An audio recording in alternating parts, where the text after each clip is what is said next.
Assalomu alaykum bizani kuzatib borayotgan akalar. Qo'limizda qo'lbola chizilgan gidroselkamizani rasmini ko'rishingiz mumkin. O'xshagan-o'xshamaganini yozib ketasizlar kommentariyada. Bu videomiz ozgina cho'zilib qolishi mumkin. Bir obunachimiz gidroselka nima vazifani bajaradi deb so'rabdilar. Talablariga binoan foydali ma'lumot o'rnida bitta video qo'yamiz. Men bu narsani sizlarga shunaqa uslubda tushuntirishni lozim topdim.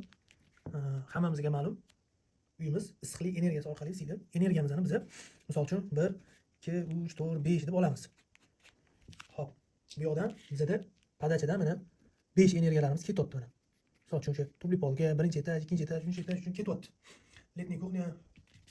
Xo'p, endi obratkamizdan. Obratkamizdan misol uchun uzoqroq joylardan mana 1 qaytyapti, keyin 2 yaqinroq joylardan 3 bo'lib qaytyapti. Bo'lsa ana undan ham yaqin joylardan 4 bo'lib qaytyapti. Shu yerda o'zi bu energiyasi bor suvimizni yana qayta isitib o'tirmaydi-da. Shu gidroselkamiz mana shu uch to'rlarimiz sekin mana shu ichida issiqlik doim tepaga intiladi, tepaga yuradi.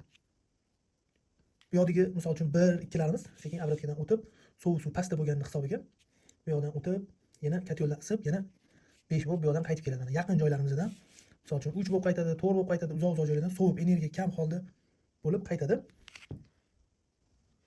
Yana bir sabablardan biri. Xo'p, bu katyolimiz. Bu yoqda mana gidroselka. Bu yoqda uyimiz. Bu yoqda mana sistema. Xo'p, katyoldan issiq suv chiqib gidroselkadan aylanadi. Buning ichida nasos bor. Nasos gidroselkaning ichidagi issiq suv bilan ta'minlaydi. Bu yoqdan olib turib, bu yerdagi nasoslarimiz uyi, tubli polni ta'minlaydi. Bu yerda ikkita nasos bor deylik. Yana bir sabablardan biri, bitta liniyaga ikkita nasos qo'yib bo'lmaydi. Yo bunisi kuyib qolishi mumkin, ikki xil ishlab qolib. Mana buni ham yana bitta sabab qilib ko'rsata olamiz. Kuyib qolmasligi uchun nasos katyol ichida ham bor, siz sistemangizda ham bor. Asosan bu etajli uchastkalar. Domni o'ziga katyolni o'zini ham qo'yib, gidroselkasiz ishlash mumkin. Agar tubli polni gradusini alohida qilaman deyilsa, unga 3 xodovoy qo'yiladi. 3 xodovoydan keyin обязательно undan keyin nasos qo'yiladi. Nasosning sistema bo'lgandan keyin gidroselka qo'yiladi.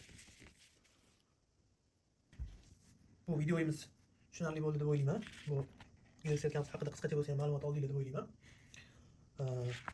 O'zimni tushunchamga tayangan holda ustozlarimizning bergan bilimlar orqali sizlarga tushuntirdim. Qo'ldan kelgancha konkursga rozi bo'lasizlar.